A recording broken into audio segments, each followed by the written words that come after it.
Hello મિત્રો, આપણે આજે જોવાનું છે ધોરણ 9 સામાજિક વિજ્ઞાનનું 11મું ચેપ્ટર છે ભારતનો ન્યાયતંત્ર. આની પહેલાં આપણે ઓલરેડી 1 થી 10 ચેપ્ટર જે છે એ અપલોડ કરેલા છે. જો તમે પાઠ્યપુસ્તક આધારિત તૈયારી કરવા માંગતા હોય, એટલે કે ચોપડી આધારિત સિમ્પલ ભાષામાં, તો તમે ચેનલને સબસ્ક્રાઈબ કરી લેવી જોઈએ એમ.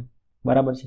હવે આપણે આ 11મા ચેપ્ટરની વાત કરીએ તો એની અંદર શેની વાત કરવાના છે. હવે ઘણા લોકોનો પ્રશ્ન થાય કે ખરેખર પૂછાય છે ખરા આની અંદરથી પ્રશ્નો?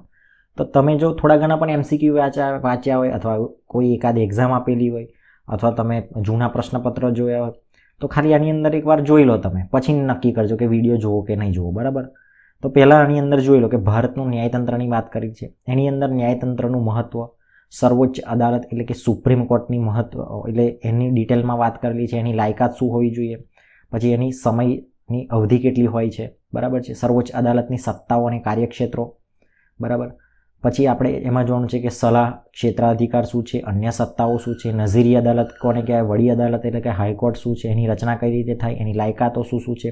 વડી અદાલતના અધિકાર ક્ષેત્રોની વાત કરીશું, એના ક્ષેત્રની વાત કરીશું. તાબાની અદાલતો કઈ રીતે છે, જિલ્લા ન્યાયાધીશની લાયકાતો શું છે, કઈ રીતે બનાય, લોક અદાલતો શું છે, ન્યાયતંત્રની સ્વતંત્રતા વિશે વાત કરીશું. તો શોર્ટ એન્ડ સ્વીટ મસ્ત ચેપ્ટર છે.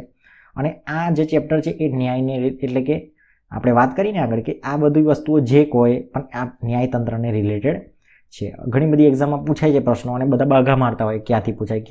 એટલે ભાઈ પાઠ્યપુસ્તકની એટલે કે ચોપડી જે ધોરણ 6 થી લઈને 10 સુધીની જે ચોપડીઓ છે ને એમાંથી પૂછાતું હોય છે. પણ આપણે બધા બાઘા મારતા હોય છે બીજે પ્રાઇવેટ પબ્લિકેશનમાં શોધીએ ને આમને તેમને. પણ આ ડિટેલ વાઇઝ તમે તૈયારી કરો તો એનો બેનિફિટ એટલો થાય કે જ્યારે તમે એક તો કોન્સેપ્ટ તમારો ક્લિયર હોય, પ્લસ કે જ્યારે તમને પેલું પૂછાય છે ને કે નીચેનામાંથી કયું ખોટું છે, પહેલું બીજું ત્રીજું ચોથું પાંચમું, પહેલું બીજું ત્રીજું, એવી રીતે જ્યારે પૂછાય કે 1 2 3 4, તો આમાં તમારે કોન્સેપ્ટ આવડતું હોય તો જ ખબર પડે. બાકી તમે વન લાઇનર વાંચીને ગયા હોય તો ના મેર પડે. તો આવી રીતે તમારે તૈયારી કરવી હોય ને કે કોન્સેપ્ટ વાઇઝ જે પાઠ્યપુસ્તક જે ચોપડીનું જે છે એ જ વાત, બીજી કોઈ વચ્ચે ડાભણગીરી ઠોકવાની નહીં.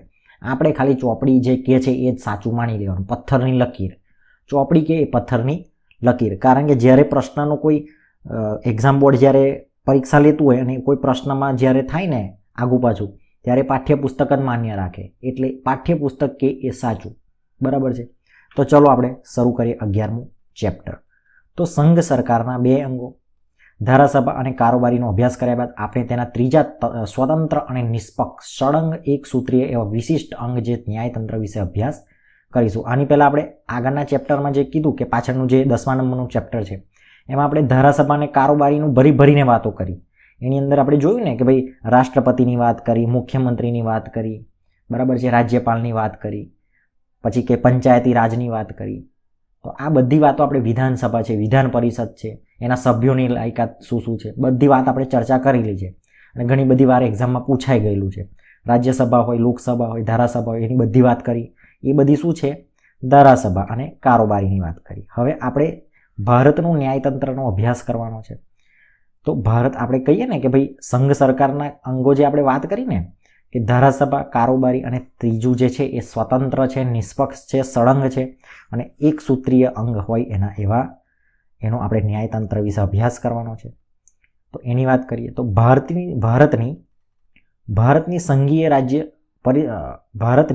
સંઘીય રાજ્ય પદ્ધતિમાં સમગ્ર દેશમાં એક જ એવા સોપાનબદ્ધ સળંગ અને એક સૂત્રીય ન્યાય પદ્ધતિ છે. ભારતના ન્યાયતંત્રની જે વ્યવસ્થા છે એ સુગ્રથિત પિરામિડ સ્વરૂપે જોવા મળે છે. એટલે ભારતની જે ન્યાયતંત્રની સિસ્ટમ છે ને એ કેવી પિરામિડ જેવી, ત્રિકોણ, આવી રીતે પિરામિડ જે હોય ને કે ઉપર એક હોય અને નીચે એના જે કહેવાય બ્રોડ થતું જાય. તો એ કઈ રીતે જોવાનું છે આપણે કે આપણે ત્યાં એક સૂત્રી ન્યાયતંત્રની રચના કરવામાં આવી છે. તદ અનુસાર કેન્દ્ર કક્ષાએ ટોચ પર દેશની સર્વોચ્ચ અદાલત એટલે કે સુપ્રીમ કોર્ટ હોય છે, જ્યારે તેની મધ્યમાં રાજ્ય કક્ષાએ વડી અદાલત એટલે કે હાઈકોર્ટ હોય છે અને તેના નીચે તાબા હેઠળની જિલ્લા કક્ષાએ અને તાલુકા કક્ષાએ સ્થાનિક અદાલતો અને તાબા હેઠળની વિશિષ્ટ અદાલતો, ટ્રાયલ કોર્ટો ઉપરાંત જુદા જુદા હેતુઓ માટે રચવામાં આવેલી ટ્રિબ્યુનલો છે. હવે સુપ્રીમ કોર્ટ શું છે? આપણા દેશની એક જ હોય. બરાબર, સમજો તમે. વડી અદાલત એટલે કે જે આપણે હાઈકોર્ટ કહીએ તે શું હોય કે દરેક રાજ્ય હોય, ધારો કે ગુજરાત રાજ્ય છે, રાજસ્થાન રાજ્ય છે, મહારાષ્ટ્ર રાજ્ય છે, એ નહીં, બધાની પર્સનલ એક હોય. એટલે આમાં કેવું છે કે દરેક રાજ્યની જનરલી હોય, પણ અમુક રાજ્ય એવા હોય કે બેની ભેગા મળીને એક હોય. એવા પણ રાજ્યો હોય, બરાબર. પણ જનરલી બધા રાજ્યમાં વડી અદાલત એટલે કે હાઈકોર્ટ હોય, પછી એની નીચે જિલ્લા અદાલત હોય, તાલુકા અદાલત હોય અને ટ્રાયલ અદાલત અને વિશિષ્ટ અદાલતો હોય છે. હવે ન્યાયતંત્રનું મહત્વ શું? આપણે આ બધી આ સિસ્ટમ ગોઠવી છે, તો કેમ ગોઠવી, એનું મહત્વ શું છે? તો કે ભારતમાં આપણે વાત કરીએ તો ભારતમાં નાગરિકોના હકોના રક્ષણ અને જતન કરવા માટે તેમજ કેન્દ્ર અને રાજ્ય વચ્ચેના કે રાજ્ય વચ્ચેના કાર્ય વિભાજનને લગતી કોઈ પણ વિસંવાદિતા સર્જાય તો તેને બંધારણની જોગવાઈ મુજબ ઉકેલ લાવીને સમાધાન કરવા માટે આ સમવાય તંત્રમાં તટસ્થ અને નિષ્પક્ષ ન્યાયતંત્રની આવશ્યકતા છે. એટલે ભારતના નાગરિકના હકોના રક્ષણ માટે, પછી કહેવાય કે ભાઈ રાજ્ય વચ્ચે કોઈ ગડબડ થઈ હોય અથવા કેન્દ્ર અને રાજ્ય વચ્ચેની કોઈ ગડબડ હોય તો શું કરે, એને તટસ્થ અને નિષ્પક્ષ ન્યાય આપવા માટેની આવશ્યકતા આની ન્યાયતંત્રની છે. એમ બંધારણની સર્વોપરિતાને અસર ન થાય તેથી કોઈપણ કાયદાની કલમ કે જોગવાઈઓ બંધારણની સુસંગતતા તપાસવા માટે તેના અર્થઘટન કરવા માટે ન્યાયતંત્ર મહત્વનું અંગ છે. ધારાસભા અને કારોબારી દ્વારા બંધારણીય મર્યાદાનું ઉલ્લંઘન ન થાય તેની ચકાસણી કરવા માટે દેશના એક સ્વતંત્ર, તટસ્થ, નિષ્પક્ષ અને નિર્ભીક ન્યાયતંત્ર એ લોકશાહીની આધારશિલા છે. ન્યાયિક પ્રક્રિયામાં ક્ષતિ કે વિલંબ ન થાય અને નાગરિકોને ઝડપી રસ્તો અને સન્માન ન્યાય મળે તો જ બંધારણનો હેતુ સરે છે. કારોબારી અને સજાગ ધારાસભા હોય ત્યાં ન્યાયતંત્ર સક્રિય રહે એ હર હંમેશ જરૂરી છે. પરંતુ કેટલીક વખત કારોબારી અને વહીવટી કારોબારીની નિષ્ક્રિયતા અને બેજવાબદારીપણાને કારણે ધારાસભાની આપખુદશાહીનો પરિણામે જાગૃત અને નિડર, સ્વતંત્ર, નિષ્પક્ષ અને ન્યાયતંત્રને ન્યાયિક સક્રિયતા દર્શાવી છે. હવે સર્વોચ્ચ અદાલત એટલે કે સુપ્રીમ કોર્ટની વાત કરીશું આપણે. સુપ્રીમ કોર્ટમાં શું છે? તો સુપ્રીમ કોર્ટ એટલે કે સર્વોચ્ચ અદાલત. તો કે દેશના ન્યાયતંત્રમાં તેના સૌથી ટોચના સ્થાને સર્વોચ્ચ અદાલત છે. ભારતીય બંધારણ મુજબ જે તે દેશની સર્વોચ્ચ ન્યાયિક સંસ્થા છે તેની બેઠક નવી દિલ્હીમાં છે. ભારતમાં આવેલી તમામ દીવાની અને ફોજદારી કોર્ટોએ સર્વોચ્ચ અદાલતના તાબા હેઠળ તેની સહાયમાં કામ કરવાનું હોય છે. સર્વોચ્ચ અદાલતમાં એક મુખ્ય ન્યાયમૂર્તિ ઉપરાંત 28 ન્યાયાધીશોની સંખ્યા જોગવાઈ કરેલી છે. રાષ્ટ્રપતિમાં સર્વોચ્ચ અદાલતના ન્યાયાધીશોની નિમણૂક કરે છે. કોણ કરે છે ભાઈ? તો કે રાષ્ટ્રપતિ શું કરે છે? સર્વોચ્ચ અદાલતના ન્યાયાધીશોની નિમણૂક કરે છે. સર્વોચ્ચ અદાલતના ન્યાયાધીશોની સંખ્યામાં સંસદ ફેરફાર કરે છે. પરંતુ જો રાષ્ટ્રપતિને એમ લાગે કે સર્વોચ્ચ અદાલતમાં ન્યાયિક કાર્યવાહીનો બોજો વધી ગયો છે તો તેઓ બંધારણીય સત્તા મુજબ એડહોક ન્યાયાધીશોની નિમણૂક કરે છે. એટલે ભાઈ રાષ્ટ્રપતિને લાગે તો કરે. એડહોક એટલે આપણે સમજો ને કે ટેમ્પરરી. સર્વોચ્ચ અદાલતના વરિષ્ઠ ન્યાયાધીશોની નિમણૂક શ્રેયાંતાના એટલે કે સિનિયોરિટીના ધોરણે થાય છે. સર્વોચ્ચ અદાલતનું મુખ્ય ન્યાયમૂર્તિ સિવાયના અન્ય ન્યાયાધીશોની નિમણૂક મુખ્ય ન્યાયમૂર્તિ અન્ય વરિષ્ઠ ન્યાયાધીશો સાથે હંમેશા ચર્ચા વિમર્શ કરીને કરવામાં આવે છે. હવે લાયકાતો, તમારે સર્વોચ્ચ અદાલતનો ન્યાયાધીશ બનવું હોય તો તમારી લાયકાત શું જોઈએ એની વાત કરેલી છે. તો એમાં છે કે ભાઈ ભારતનો નાગરિક હોવો જોઈએ. ઓકે. ભારતના કોઈપણ વડી અદાલતમાં ન્યાયાધીશ માટે ઓછામાં ઓછા 5 વર્ષ સુધી સેવા ફરજ બજાવેલી હોવી જોઈએ અથવા કોઈપણ વડી અદાલત એટલે કે હાઈકોર્ટમાં ઓછામાં ઓછા 10 વર્ષ સુધી વકીલાતનો અનુભવ ધરાવતી હોય અથવા રાષ્ટ્રપતિના મત મુજબ તે નામાંકિત ન્યાયવિદ કે પ્રસિદ્ધ કાયદાશાસ્ત્રી હોવો જોઈએ.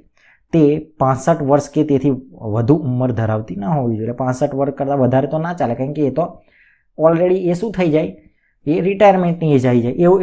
એટલા માટે મિનિમમ નથી લખેલું અહીંયા, જોયું તમે.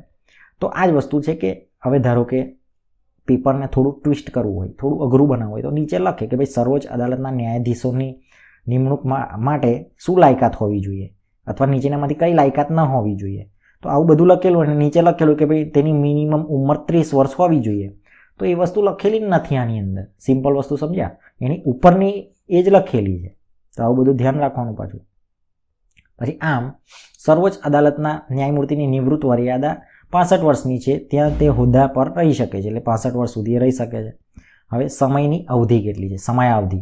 તો સર્વોચ્ચ અદાલતના ન્યાયાધીશની નિવૃત્તિ વય 65 વર્ષ નિર્ધારિત કરવામાં આવી છે. કેટલી છે? 1 મિનિટ. 65 વર્ષ નિર્ધારિત કોની? સર્વોચ્ચ અદાલતની.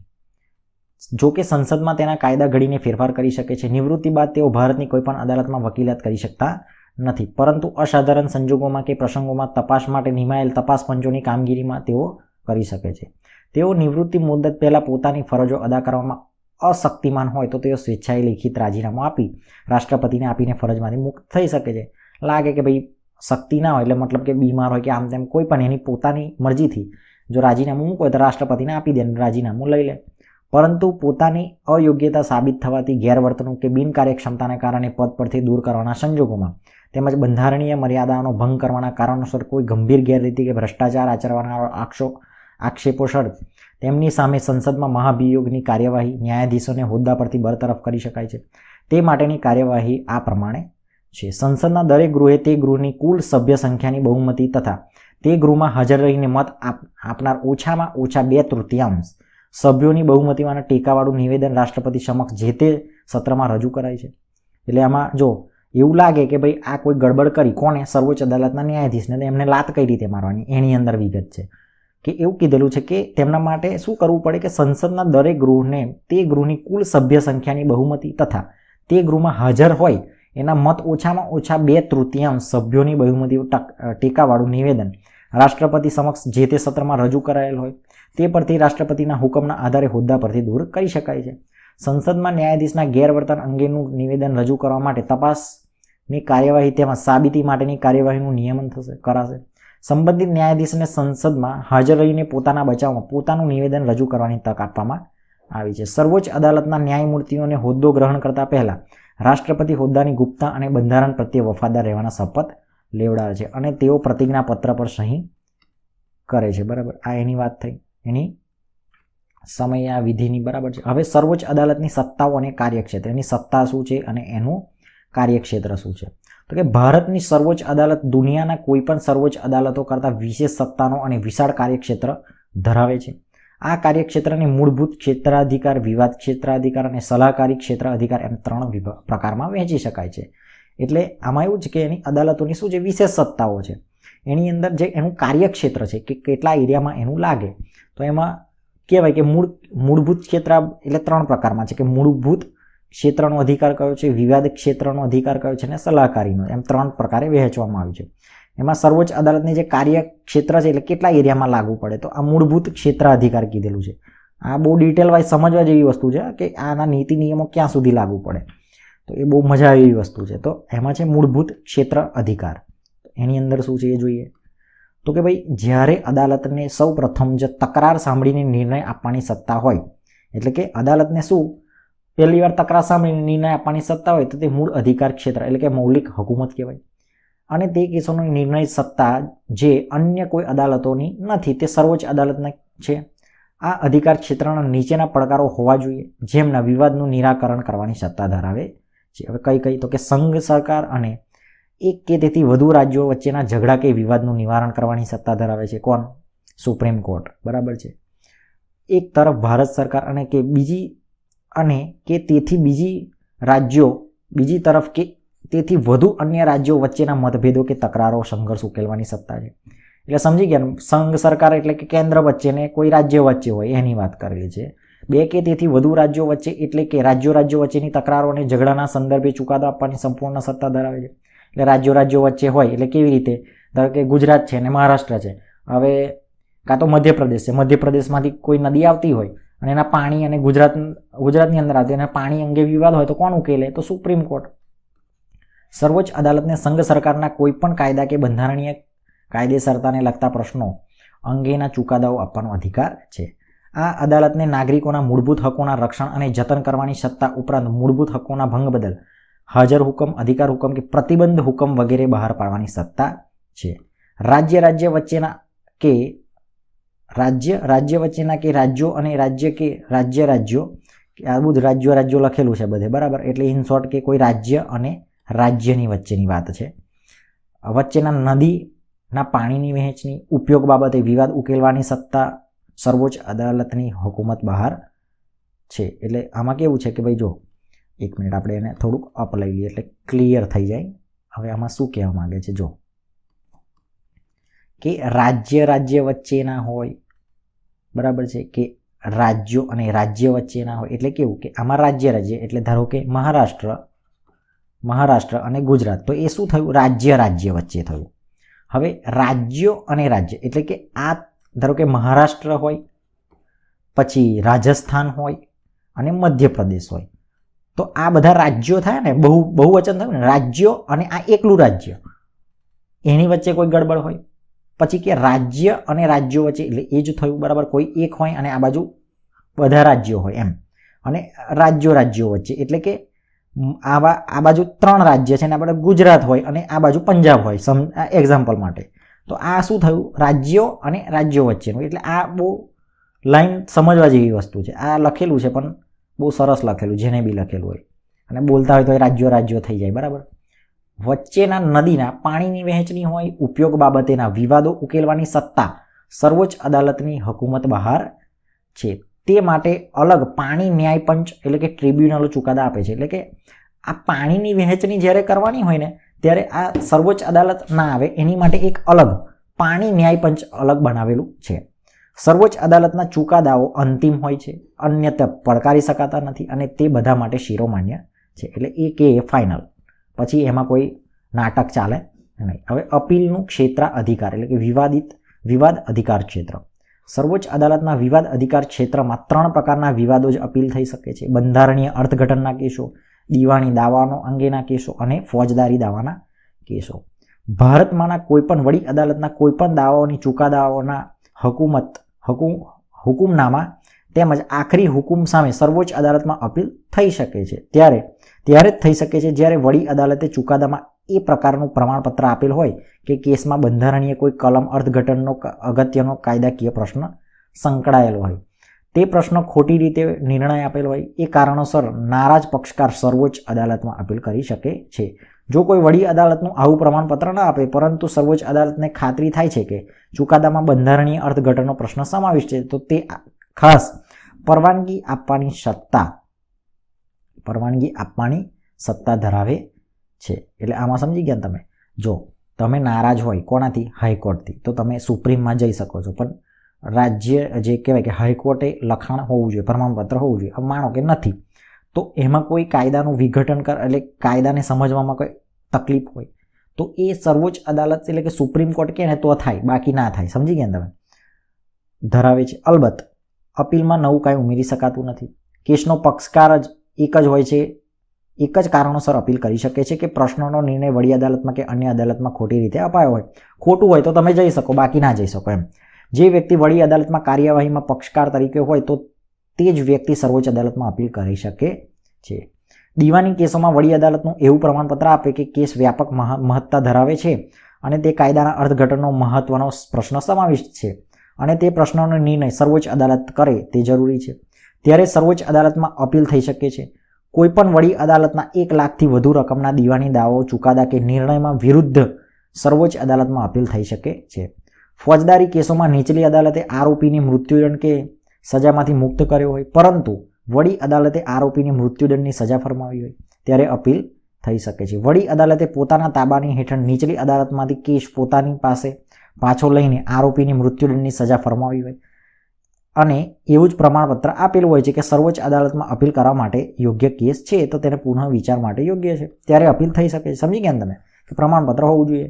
સર્વોચ્ચ અદાલતના પોતાના આપેલ ચુકાદાઓમાં પોતે જ પૂર્ણ અવલોકન એટલે પુનઃ સમીક્ષા કરી શકે છે. સર્વોચ્ચ અદાલતે કોઈ નિર્ણય કરી નાખ્યો, પછી એને એ ચુકાદો આપ્યા પછી પોતે જે પૂર્ણ અવલોકન કરવું હોય, પુનરાવલોકન એટલે પુનઃ સમીક્ષા કરવી હોય ફરીથી, તો એ કરી શકે છે. અન્ય કોઈ પણ અદાલતમાં ચાલતા કેસોને પોતાની અદાલતમાં તબદીલ એટલે કે ટ્રાન્સફર કરી શકે છે. સંસદ કાયદા ઘડીને આ અદાલતની સત્તા અને અધિકારોમાં વધારો કરે છે. હવે સલાહ ક્ષેત્ર અધિકાર એટલે કે સલાહકારી અધિકાર ક્ષેત્ર, એની અંદર શું છે એ જોઈએ. તો કે સલાહકાર ક્ષેત્ર અધિકાર એટલે સલાહકારી અધિકાર ક્ષેત્ર. જો રાષ્ટ્રપતિ અમુક ચોક્કસ બાબતો કે પ્રશ્નો જેમ કે અગત્યનો કાયદાકીય પ્રશ્ન અથવા જાહેર હિતને સ્પર્શતો કોઈ મુદ્દો હોય તેમાં સર્વોચ્ચ અદાલતને અભિપ્રાય લેવાનું યોગ્ય લાગે તો તે પ્રશ્ન રાષ્ટ્રપતિની સર્વોચ્ચ અદાલતને વિચારણા માટે મોકલી શકે છે. આ જોગવાઈ હેઠળ કાયદાનો પ્રશ્ન હોય, હકીકતનો કોઈ પ્રશ્ન હોય, બંધારણીય અર્થઘટનનો કોઈ પ્રશ્ન હોય, કોઈ ખરડાની કાયદેસરતાને લગતા પ્રશ્નો પર રાષ્ટ્રપતિ સર્વોચ્ચ અદાલતની સલાહ મેળવી શકે છે. પરંતુ જો સર્વોચ્ચ અદાલતને વિચારણા હેઠળ મોકલાયેલ પ્રશ્ન પર વિચારણા કે અભિપ્રાય આપવાનું યોગ્ય ન જણાય તો તે સર્વોચ્ચ અદાલત અને રાષ્ટ્રપતિને પરત મોકલી શકે છે. અને જો અભિપ્રાય કે સલાહ આપે તો સલાહ અને અભિપ્રાય રાષ્ટ્રપતિ માનવા કે બંધન કરતા નથી. એટલે સમજી ગયા તમે સલાહ ક્ષેત્ર અધિકારવાળું. અન્ય સત્તાઓ કે સર્વોચ્ચ અદાલતને અગાઉ આપેલ પોતાના નિર્ણય કે ચુકાદાની પુનઃ સમીક્ષા કરવાની સત્તા છે. સર્વોચ્ચ અદાલત અદાલતી તિરસ્કાર માટે સજા ફરમાવી શકે છે. રાષ્ટ્રપતિ કે ઉપરાષ્ટ્રપતિની ચૂંટણી માટેના ચૂંટણી પંચના ચૂંટણી વિષયક વિવાદ ઉકેલવાની સત્તા છે. નાગરિકોના મૂળભૂત હકોના રક્ષણ કરવા બંધારણમાં કારોબારીના કોઈ પગલાંને, કાયદાને, આદેશને કે હુકમને જે બંધારણ સાથે સુસંગત નથી તેના આધારે તે હુકમોને ગેરબંધારણીય અને રદબાતલ કરવાની સત્તા ધરાવે છે. એ સત્તા તેને બંધારણીય ઇલાજોના હક અને રક્ષણ હેઠળ બંધારણમાં સર્વોચ્ચ અદાલતને આપવામાં આવી છે. આમ સર્વોચ્ચ અદાલત બંધારણના અને નાગરિકોના હકોના રક્ષક વાલી તરીકે તેની ફરજો અદા કરે છે. હવે નઝીરી અદાલત એટલે શું એ જોવાનું. કોર્ટ ઓફ રેકોર્ડ્સ એટલે આ નઝીરી અદાલત એટલે શું? જો બહુ મજા આવી વસ્તુ છે કે નઝીરી અદાલત એટલે એવી અદાલત કે જેમાં રેકોર્ડ પુરાવાકીય મૂલ્ય ધરાવે છે અને જ્યારે તે રજૂ કરાય છે ત્યારે તેની કાયદેસરતા સામે કોઈ વાંધો લઈ શકાતો નથી. સર્વોચ્ચ અદાલતના ચુકાદાઓ અને નિર્ણયોને કાયમી દસ્તાવેજો ગણાય છે અને તે સર્વેને શિરોમાન્ય ગણાય છે. એટલે કે આમાં શું છે કે જે સર્વોચ્ચ અદાલતે ચુકાદા આપેલા હોય એને રેફરન્સ લઈને તમે કરી શકો છો એમ. તેનો ઉપયોગ તાબાની અદાલતો મુકદ્દમાનો નિર્ણય લેતા વખતે સંદર્ભમાં લેવાય છે. તેના ધારાધોરણો તાબાની અદાલતો માટે બંધન કરતા છે. તેના પ્રત્યે અવગણના કે તિરસ્કાર બનાવનારને સજાને પાત્ર ઠરે છે. એટલે આ નઝીરી અદાલત એટલે જે આપણે સુપ્રીમ કોર્ટની અંદર જે પણ ચુકાદા થતા હોય ને તો એની સ્ટડી કરવી પડે વકીલો. એટલે વકીલો એવું કહેવાય છે કે ભાઈ એ આખી લાઈફ એમને વાંચવું જ પડે. કેમ? કારણ કે ઘણી બધી વાર બંધારણમાં ફેરફાર થતા હોય. પછી આ નઝીરી અદાલત એટલે કે સુપ્રીમના જે અમુક ચુકાદાઓ આવતા હોય તો એનો અભ્યાસ કરવો પડે. તમે જોશો કે કોઈ આપણે પિક્ચરમાં પણ એવું બતાવે છે કે જે વકીલો હોય ને એની પેલું પાછળ બધા પુસ્તકો ઢગલો મારેલા હોય. તો કેમ? કારણ કે એને ખબર જ એને બનેલો જ એના માટે છે તો એને અપડેટ રહેવું પડે. પ્લસ કે એને જે નીતિ નિયમો બધા જોવા પડે, એમાં કોઈ ફેરબદલ હોય, પછી ફેરબદલ થયો હોય તો કોઈ જૂના સાથે એ કોન્ટ્રાક્શન એનું નથી, એટલે કે અથડાતા નથી કોઈ નીતિ નિયમો. તો એવું બધું એને મતલબ કે એને કરવું હોય વકીલાત તો આ બધું એને મથામણ કરવી પડે છે. હવે વડી અદાલતો એટલે કે હાઈકોર્ટ. વડી અદાલતો એટલે કે દરેક આપણે કહીએ કે રાજ્યમાં હોય જનરલી એમ. ભારતના સળંગ અને સુગ્રથિત એકતંત્રી પિરામિડ આકારના ન્યાયતંત્રની વ્યવસ્થા વચલી કડીરૂપ મહત્વની રાજ્ય સ્તરે આવેલ અદાલત કે જે વડી અદાલતો છે જે રાજ્યના વિસ્તારમાં સર્વોપરી છે. પ્રત્યેક એકમ રાજ્ય એક વડી અદાલતની બંધારણમાં જોગવાઈ કરવામાં આવી છે. 2 અથવા વધુ રાજ્યો માટે એક સામાન્ય વડી અદાલત રચવાની સત્તા રાષ્ટ્રપતિને છે. ભારતમાં આજે પંજાબ, હરિયાણા, ચંદીગઢ રાજ્યો વચ્ચે એક જ વડી અદાલત છે. આપણે વાત કરીને કે ભાઈ વડી અદાલત એવું જરૂરી નથી કે દરેક રાજ્યમાં એક હોય. એવું બની શકે કે 2 રાજ્ય ભેગા કરીને એક પણ હોય. એવી રીતે આમાં એક્ઝામ્પલ આપેલું છે કે ભારતમાં જે છે એ પંજાબ, હરિયાણા અને ચંદીગઢ રાજ્યો વચ્ચે એક જ વડી અદાલત એટલે કે એક જ હાઈકોર્ટ છે. તે જ પ્રમાણે જોઈએ તો આસામની વડી અદાલતની હકુમત આસામ ઉપરાંત મણિપુર, મેઘાલય, નાગાલેન્ડ, ત્રિપુરા, મિઝોરમ અને અરુણાચલ પ્રદેશ સુધી વિસ્તરેલી છે. એટલે આસામની જે છે વડી અદાલત એ આ બધામાં લાગુ પડે. બરાબર છે, એની વાત કરીએ. પછી આપણે આગળ જોઈએ કે ભાઈ એની રચના કઈ રીતે થાય. કોની? હાઈકોર્ટની. તો વડી અદાલતના મુખ્ય ન્યાયાધીશની નિમણૂક રાષ્ટ્રપતિ સર્વોચ્ચ અદાલતના વરિષ્ઠ ન્યાયાધીશ તથા સંબંધિત રાજ્યના રાજ્યપાલ સાથે ચર્ચા વિચારણા કરીને કરે છે. હવે જે હાઈકોર્ટ એટલે કે પ્રત્યેક રાજ્યની અંદર જે હાઈકોર્ટ હોય તો એની અંદર જે જજ બેસાડવાનો હોય તો કોની જોડે વાતો કરવાની પહેલાં તો, એટલે કે કોણ નિમણૂક કોણ કરે એની. તો જે કહેવાય કે આપણા જે મેઇન છે કોણ છે? રાષ્ટ્રપતિ. એ શું કરે કે સર્વોચ્ચ અદાલતના જે ન્યાયાધીશ હોય એની જોડે વાત કરે, પ્લસ કે જે રાજ્યનો રાજ્યપાલ હોય એની જોડે ચર્ચા વિચારણા કરીને પછી એને મૂકે. અન્ય ન્યાયાધીશોની નિમણૂક વડી અદાલતના મુખ્ય ન્યાયાધીશોની સાથે વિચાર વિમર્શ કરવામાં આવે છે. અલબત્ત રાષ્ટ્રપતિ એટલે કે આપણે અમે વાત કરીએ કે ભાઈ એક મિનિટ અલબત્ત રાષ્ટ્રપતિ એટલે વડાપ્રધાન અને પ્રધાનમંડળની સલાહ અનુસાર વર્તનાર રાષ્ટ્રપતિ એ અભિપ્રેત છે, જેથી વડાપ્રધાન અને મુખ્યમંત્રી સાથે ચર્ચા વિમર્શ કર્યા પછી વડી અદાલતના ન્યાયાધીશની નિમણૂક થાય છે. એટલે ઇન શોર્ટ સમજી ગયા તમે કે કઈ રીતે એની નિમણૂક થાય છે. વડી અદાલતોના ન્યાયાધીશની વાત કરીએ તો એમની જે મુદત છે કેટલા વર્ષની હોય છે? 62 વર્ષની હોય છે. તેઓ રાષ્ટ્રપતિને સંબોધીને રાજીનામું આપે છે. વડી અદાલતના ન્યાયાધીશો જે છે એ કેટલા વર્ષ સુધી રહે? 62 વર્ષ સુધી. અને હાઈકોર્ટનો હોય તો એ 65 વર્ષ સુધી રહે. એટલે આ જે એની સમય મર્યાદા છે એની શું કહેવાય રિટાયરમેન્ટની એજ એ યાદ રાખવી પડે. વડી અદાલતના કોઈપણ ન્યાયાધીશોને તેમના સામેના ગેરવર્તન કે ગેરરીતિના કારણોસર રાષ્ટ્રપતિ બંધારણીય જોગવાઈ અનુસાર સંસદમાં મહાભિયોગની કાર્યવાહી પ્રક્રિયા પૂર્ણ કર્યેથી આરોપી સાબિત થાય હોદ્દા પરથી બરતરફ કરી શકે છે. મહાભિયોગ થઈ અને લાગે કે ભાઈ આ પ્રક્રિયા જે મહાભિયોગની પૂર્ણ કરીને આરોપી સાબિત થાય તો એને ફેંકી દેવાનો. વડી અદાલતના ન્યાયાધીશોની ભારતમાં કોઈપણ રાજ્યમાં બદલી કરી શકાય છે. એટલે હાઈકોર્ટનો કોઈ પણ ન્યાયાધીશ હોય એ અંદર રાજ્યમાં જે કહેવાય કે બદલી કરી શકે છે, એટલે કરી શકાય છે એની ગમે ત્યારે બદલી થઈ જાય. બધી વડી અદાલતોમાં ન્યાયાધીશોની સંખ્યા એક સરખી હોતી નથી. રાષ્ટ્રપતિને જરૂર જણાય તેવા પડતર કેસોની સંખ્યા હોય કામકાજના બોજાને ધ્યાનમાં રાખીને લઈને 2 વર્ષની મુદત માટે એડહોકના ધોરણે વધારાની કાર્યવાહી કરવા જે હાઈકોર્ટના ન્યાયાધીશોની નિમણૂક કરી શકાય છે. એવું કહેવાય કે ભાઈ લાગે તો બીજો કોઈ ન્યાયાધીશ એના હાઈકોર્ટની અંદર કરી શકાય છે.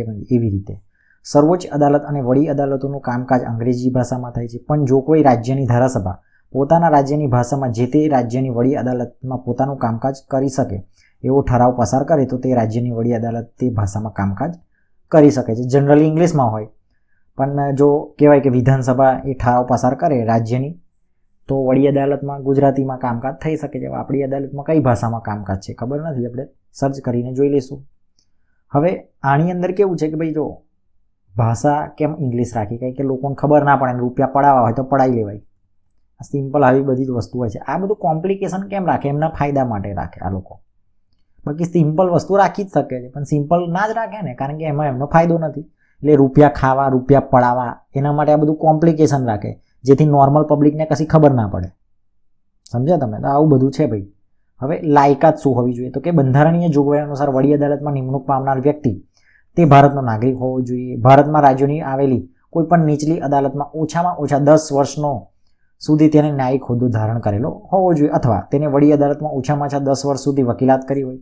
ઉપરાંત રાષ્ટ્રપતિની દ્રષ્ટિએ ન્યાયવિદ કે નિષ્ણાત બંધારણીયવિદ કે પ્રસિદ્ધ કાયદાશાસ્ત્રી હોવો જોઈએ. તેની ઉંમર 62 વર્ષ કરતાં ઓછી હોવી જોઈએ. કેટલી? 62 કરતાં ઓછી હોવી જોઈએ. વડી અદાલતના ન્યાયાધીશ તરીકે નિમાયેલ વ્યક્તિએ પોતાનો હોદ્દો ધારણ કરતા પહેલા રાજ્યના રાજ્યપાલ અથવા આ સંદર્ભમાં તેમને નિમેલ કોઈ વ્યક્તિ સમક્ષ હોદ્દાની ગુપ્તતાની શપથ લેવાના હોય છે અને તે પ્રતિજ્ઞાપત્ર પર સહી કરવાની હોય છે. હવે વડી અદાલતના અધિકાર ક્ષેત્રોની વાત કરીએ તો સેમ ટુ સેમ જે છે એ પેલા સુપ્રીમના કેવા અધિકાર ક્ષેત્રો હતા એવી રીતે આપણે વડી અદાલતના અધિકાર ક્ષેત્રો જોઈશું. તો એની અંદર જોઈએ તો વડી અદાલતના આ સત્તા અને કાર્યક્ષેત્રના નીચેના 3 અધિકારો ક્ષેત્રમાં વહેંચવામાં આવેલું છે: મૂળભૂત અધિકાર, વિવાદી અપીલ અધિકાર ક્ષેત્ર અને વહીવટી અધિકાર ક્ષેત્ર.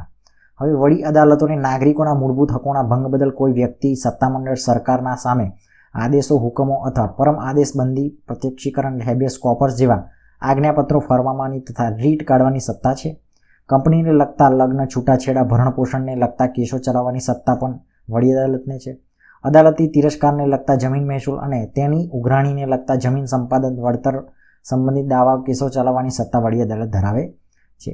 તમામ દીવાની અને ફોજદારી કેસોમાં નીચલી અદાલતોએ આપેલા ચુકાદા સામેની રીટની અરજીઓ ચૂંટણીને પડકારી, કાયદાની પડકારતી તેમજ પ્રવેશ પરીક્ષા સંબંધિત જોગવાઈઓને પડકારતી પિટિશનો વડી અદાલતમાં થઈ શકે છે. વિવાદી એટલે કે અપીલ અધિકાર ક્ષેત્રની વાત કરીએ તો વડી અદાલતના કાર્યક્ષેત્રમાં રાજ્યમાં આવેલી નીચલી અદાલતોના ચુકાદાઓ વિરુદ્ધમાં વડી અદાલત અપીલ સાંભળે છે.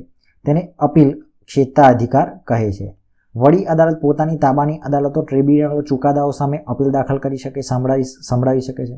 જિલ્લાની ફોજદારી અદાલતો એટલે કે સેશન્સ કોર્ટ, જ્યાં ન્યાયાધીશ જ્યારે આરોપીને તેના ગુના બદલ 4 વર્ષ કરતાં વધારે મુદતની જે કહેવાય સજા કરે તો તે ચુકાદા વિરુદ્ધ વડી અદાલતમાં પક્ષકાર અપીલ કરી શકે છે. સેશન્સ કોર્ટે કોઈ આરોપીને તેની નીચલી ફોજદારી અદાલતના ચુકાદાની વિરુદ્ધ હત્યાના આરોપસર મૃત્યુદંડની સજા ફરમાવી હોય ત્યારે વડી અદાલતમાં જે કહેવાય કે અપીલ થઈ શકે છે. એટલે એવું કહેવાય કે ભાઈ 4 વર્ષ કરતાં વધારે સજા કરેલી હોય અથવા કહેવાય કે મૃત્યુદંડ કરેલો હોય તો હાઈકોર્ટમાં એ અપીલ કરી શકે છે. ટ્રિબ્યુનલોના ચુકાદાથી નારાજ થયેલા પક્ષકારો પણ વડી અદાલતમાં અપીલ કરીને ન્યાયની માંગણી કરી શકે છે. વડી અદાલતમાં કોઈ કેસમાં બંધારણના અર્થઘટન સંબંધી કાયદાના મહત્વના પ્રશ્નો પર નિર્ણય કરવાનો અધિકાર ધરાવે છે. હવે વહીવટી અધિકારી ક્ષેત્ર જોઈએ તો દરેક વડી અદાલતને રાજ્યમાંના દરેક વડી અદાલતને જે છે એ રાજ્યમાંની કે પ્રદેશને તેની હુકુમત વિસ્તરતી હોય તે પ્રદેશમાંની તમામ અદાલતો તેના ન્યાયપંચો એટલે કે ટ્રિબ્યુનલો પર દેખરેખ રાખવાની અને તેના કાર્યવાહીનું નિયમન કરવાની સત્તા ધરાવે છે. વડી અદાલતો જરૂર જણાય તો આવી અદાલતો પાસેથી કેસ પેપર્સ કે પત્રકો મંગાવવાની અને કેસ ચલાવવાની સત્તા ધરાવે છે.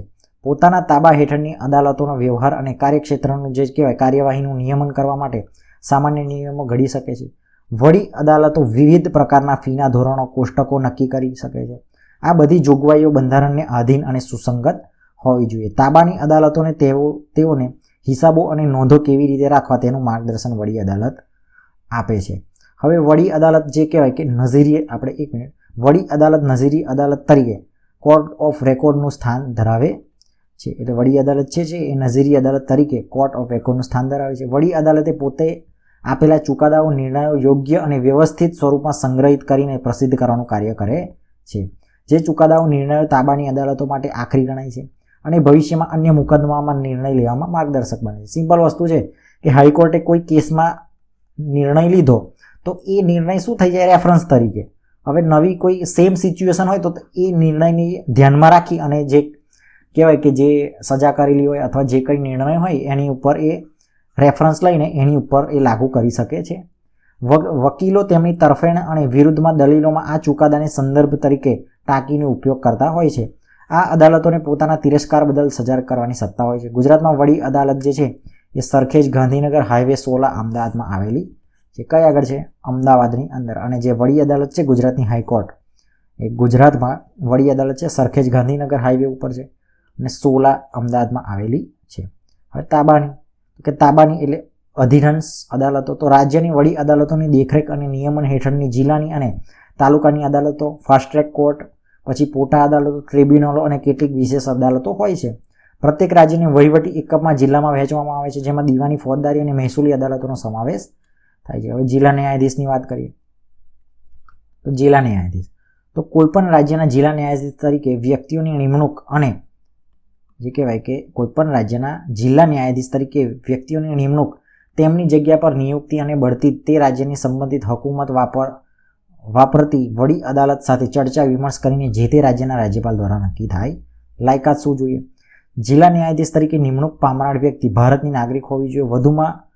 વધુમાં ઓછામાં ઓછો 7 વર્ષ સુધી વકીલાત કરીને અનુભવ હોવો જોઈએ. કેન્દ્ર સરકાર અને રાજ્ય સરકાર ન્યાયતંત્રમાં અધિકારીની તરીકે સેવા માટેની યોગ્યતા ધરાવે છે.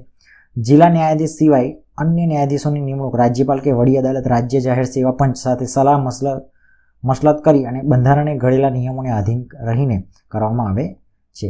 જિલ્લાની અદાલતોમાં દીવાની દાવો એટલે કે સિવિલ મેટર અને ન્યાયાધીશ ચલાવે તેને ન્યાયાધીશ જિલ્લા અદાલત અથવા ફોજદારી દાવો મેજિસ્ટ્રેટ ચલાવે તેને સેશન્સ ન્યાયાધીશ તરીકે કહેવામાં આવે છે. એટલે સિવિલ મેટર હોય, દીવાની દાવાઓ એટલે કે માલિકીને લગતી કોઈ પણ બાબતો હોય, બરાબર છે, એનું અલગ હોય છે, એ તો તમને ખબર છે. અને જિલ્લા ન્યાયાધીશ જે છે ન્યાયાધીશ ચલાવે તેને જિલ્લા ન્યાયાધીશ અને ફોજદારી એટલે જિલ્લા ન્યાયાધીશ કહેવાય. આ બધું દીવાની કરે એને. અને ફોજદારી દાવા કરતા હોય એને મેજિસ્ટ્રેટ અને સેશન્સ ન્યાયાધીશ કહેવામાં આવે છે. જિલ્લામાં અદાલતો તેના તાબા હેઠળની અદાલતોમાં ચુકાદાઓ સામે અરજીઓની સુનાવણી કરે છે.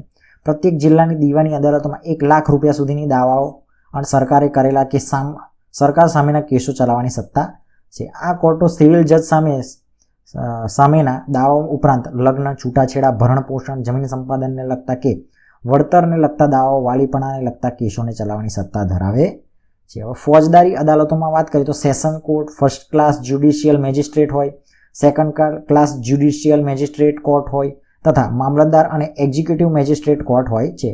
આ કોર્ટોમાં 3 વર્ષ સુધીની કદથી માંડીને 10 વર્ષ સુધીની કેદની સજા અને 5,000 કે તેથી વધુ રકમની દંડ કરવાની, હત્યાના કેસમાં મૃત્યુદંડ, ફાંસીની જન્મટીપ અને આજીવન કારાવાસ જેવી સજા કરવાની સત્તા ધરાવે છે. આ ઉપરાંત સ્મોલ કોર્ટ્સ જે હોય છે, small cause court, family court પણ જિલ્લામાં હોય છે. જમીન મહેસૂલના કેસો જમીન મહેસૂલ અદાલત અને મજૂરોના વિવાદ માટે મજૂર અદાલત એટલે કે લેબર કોર્ટ રચાયેલી છે. તથા કેટલીક ખાસ અદાલતો એટલે ટ્રિબ્યુનલો રચના કરવામાં આવી છે, જેમ કે વાહન વ્યવહાર અકસ્માતમાં વળતર માટેની ટ્રિબ્યુનલ હોય, શિક્ષક અધ્યાપકોના નોકરીની હક હિતના રક્ષણ અર્થે ગુજરાત શૈક્ષણિક સંસ્થા સેવા ટ્રિબ્યુનલ હોય, દેવા રિકવરી માટેની ટ્રિબ્યુનલ હોય, ગ્રાહક સુરક્ષા માટેના ગ્રાહક તકરાર નિવારણ ફોરમ હોય. અદાલતો ભૂમિકા ભજવે છે. એટલે બધા માટે અલગ અલગ અદાલતો હોય છે. એટલે આના માટે કેવું કે જે હાઈકોર્ટમાં લોડ ઓછો કરવા માટે આવી રીતે નાની જે કહેવાય, નાની તો નહીં, મોટી જ હોય, પણ નાના ટોપિકને લગતા અદાલતો પણ ટ્રિબ્યુનલો બનાવેલી હોય છે. અને પક્ષકારોને થયેલા નુકસાન અંગેના દાવાઓનો નિકાલ કરીને વળતર અપાવી ન્યાય કરે છે. આ ઉપરાંત ગુજરાત રાજ્યના પ્રત્યેક જિલ્લામાં કેટલાક કેસોના ઝડપી નિકાલ અને અરજદારને ઝડપી ન્યાય મળે એ હેતુસર ફાસ્ટ ટ્રેક કોર્ટની વ્યવસ્થા થઈ છે. પોતાના કેસો ચલાવવા પોટા અદાલતો પણ ગુજરાતમાં રચવામાં આવેલી છે. બધી જ અદાલતો ન્યાયિક કાર્યવાહીનું વિકેન્દ્રીકરણ કરીને એક સૂત્રી ધોરણે સ્વતંત્ર અને નિષ્પક્ષ રહીને તટસ્થ અને ન્યાયિક કામગીરી કરીને સૌનું ધ્યાન ખેંચ્યું છે. લોકો જાગૃત બનીને તેનો લાભ ઉઠાવવા લાગ્યા છે. લોક અદાલતો તો કે ગરીબો અને સમાજના નબળા અને શોષિતોને ઝડપી અને સસ્તો ન્યાય મળે તથા તેના ન્યાયમાં વિલંબ નિવારવા માટે ગુજરાત રાજ્ય દ્વારા સૌપ્રથમ રાજ્યમાં લોક અદાલતની રચના કરવામાં આવી છે. એટલે સૌથી પહેલાં લોક અદાલતની રચના આપણા ગુજરાતમાં. આ અદાલત અન્વયે કાનૂની સેવા સત્તામંડળ અમદાવાદ ઉપક્રમે મફત કાનૂની સહાય અને માર્ગદર્શન કેન્દ્ર કાર્ય કરે છે. લોક અદાલત રજાના દિવસોમાં વાત કરીએ તો રવિવારે અને પણ પક્ષકારોની સંમતિ સ્વૈચ્છિક ધોરણે જિલ્લા અને તાલુકા મથકે યોજવામાં આવે. એટલે રવિવારે ચાલુ હોય. લોક અદાલતોમાં મુખ્યત્વે મોટર વાહન અકસ્માત અને વળતર, લગ્ન વિચ્છેદ એટલે કે છૂટાછેડા, ભરણ પોષણ, સામાન્ય લેણાની ખાનગી ફરિયાદો હોય, પોલીસ ફરિયાદો હોય વગેરેના અંગેના હોય છે. લોક અદાલતમાં વકીલો, સામાજિક કાર્યકરો, કેળવણીકારો, પ્રતિષ્ઠિત નાગરિકો, ઉદ્યોગપતિઓ, પોલીસ અધિકારીઓ, વીમા કંપનીના અધિકારીઓ, ન્યાયાધીશ કે ન્યાયિક અધિકારી હોય છે. અહીં બંને પક્ષકારો વચ્ચેના સંતોષ થાય તે રીતે કાયમી શાંતિ સુલેહ માટે સમાધાન થાય છે, જેમાં કોઈ પણની હાર નહીં ને કોઈની જીત નહીં. લોક અદાલતમાં નાણાંનો અને સમયનો બચાવ થાય છે. વર્ષોથી અટવાયેલા વિલંબમાં પડેલા કેસોનો ઝડપી નિકાલ થાય છે. લોક અદાલત ચુકાદાઓને કાનૂની પીઠબળ પૂરું પાડવામાં આવ્યું છે. આથી જ લોક અદાલતોમાં લોકોનું ધ્યાન આકર્ષણનું કેન્દ્ર બની ગયું છે. એટલે લોક અદાલતો શું ફટાફટ નિર્ણય કરી અને કોઈની જીત નહીં, કોઈની હાર નહીં, સલાહ સૂચન એટલે જે આપી અને જે થતું હોય એ બધું પતાવી દે છે. એટલે પતાવી દે એટલે કે ભ્રષ્ટાચાર કરીને નહીં, પણ બંને પક્ષકારોને ન્યાય મળે એવી રીતે વચ્ચેનો રસ્તો કાઢીને કામ કરે છે. હવે ન્યાયતંત્રની સ્વતંત્રતાની વાત કરીએ. ભારતીય બંધારણમાં નાગરિકોના મૂળભૂત હકોના રક્ષણ અને સામાજિક, રાજકીય અને આર્થિક સમાનતા અને ન્યાય સ્થાપવાનું ન્યાયતંત્ર માટે ધારાસભા અને કારોબારીથી સ્વતંત્ર, તટસ્થ અને નિર્ભીક બનીને કરવાનું સુનિશ્ચિત કર્યું છે. ન્યાયતંત્ર સરકાર તરફથી કે સરકાર પ્રત્યે પક્ષપાતીભર્યું વલણ ધરાવતું હોવું જોઈએ નહીં.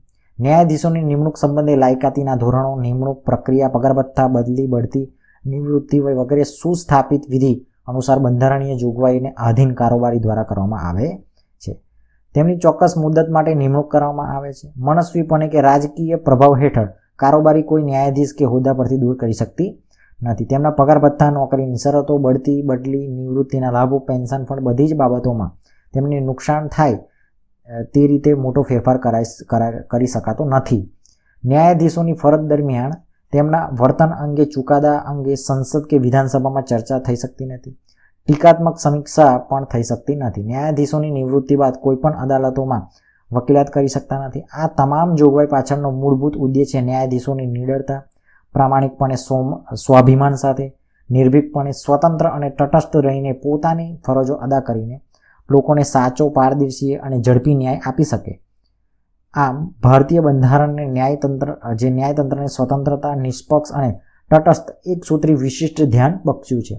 સર્વોચ્ચ અદાલતમાં જાહેર હિતના દાવા, જાહેર હિતના પ્રશ્નો કે મહત્વની જાહેર સમસ્યાઓ જે છે, જાહેર સમસ્યાઓનો ઉકેલ માટે માત્ર પોસ્ટકાર્ડ કે સામાન્ય પત્ર દ્વારા થયેલી ફરિયાદને જાહેર હિતની અરજી તરીકે સ્વીકારીને વહીવટી તંત્રને આંચકારૂપ ચુકાદાઓ આપ્યા છે, જે ન્યાયતંત્રની સક્રિયતા બતાવે છે.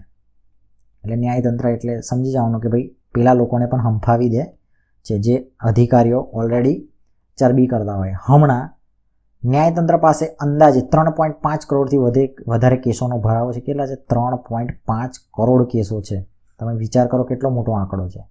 અપૂરતી કોર્ટો અને ન્યાયાધીશોની અને સ્ટાફની અપૂરતાના પ્રમાણમાં થયેલી નિમણૂક થકી ન્યાયમાં થતા અસહ્ય વિલંબને અટકાવવા તથા અંદાજે 1,500થી વધુ જૂના અપ્રસ્તુત કાર્યોને બદલવાની તૈયારીમાં વર્તમાન કેન્દ્ર સરકાર કરી છે. એટલે કેન્દ્ર સરકાર આ બાબતે શું કરે છે? ધ્યાન દોરે છે. તો આ ચેપ્ટરની અંદર મિત્રો તમે જોયું કે આપણે ન્યાયતંત્રની વાત કરી. એની અંદર દરેક અદાલતો એટલે કે હાઈકોર્ટ, પછી કે સુપ્રીમ કોર્ટ, બરાબર છે, તાબાની અદાલતોનો શું રોલ છે, કઈ રીતે એ કામ કરે છે, નજીરી અદાલત શું છે, બરાબર. પછી દરેક જે કહેવાય કે હાઈકોર્ટના જે જજ હોય, સુપ્રીમના જજ હોય, એની જે કહેવાય કે લાયકાત કેટલી હોવી જોઈએ એની વાત કરી. અને આ બધા પ્રશ્નો પૂછાતા હોય છે. તો મસ્ત ચેપ્ટર છે આ ભારતનું ન્યાયતંત્ર. આવી જ રીતે તમારે પાઠ્યપુસ્તક આધારિત તૈયારી કરવી હોય તો તમે 1 by 1 આપણે ચેપ્ટર જો લઈએ જ છે, બરાબર. જો તમારે આવી રીતે વાંચવું હોય અથવા એટલે વિડીયો જોવો હોય તો તમે ચેનલને સબસ્ક્રાઈબ કરી શકો છો. એ તો તમારી મનની ઈચ્છા છે, બરાબર છે. તમારે વાંચવું હોય તો કરવું જોઈએ. અને આ જ રીત છે ભાઈ કે પાઠ્યપુસ્તક આધારિત તૈયારી કરો તો તમને 100% બેનિફિટ મળે. મળીશું નેક્સ્ટ વિડીયોની અંદર.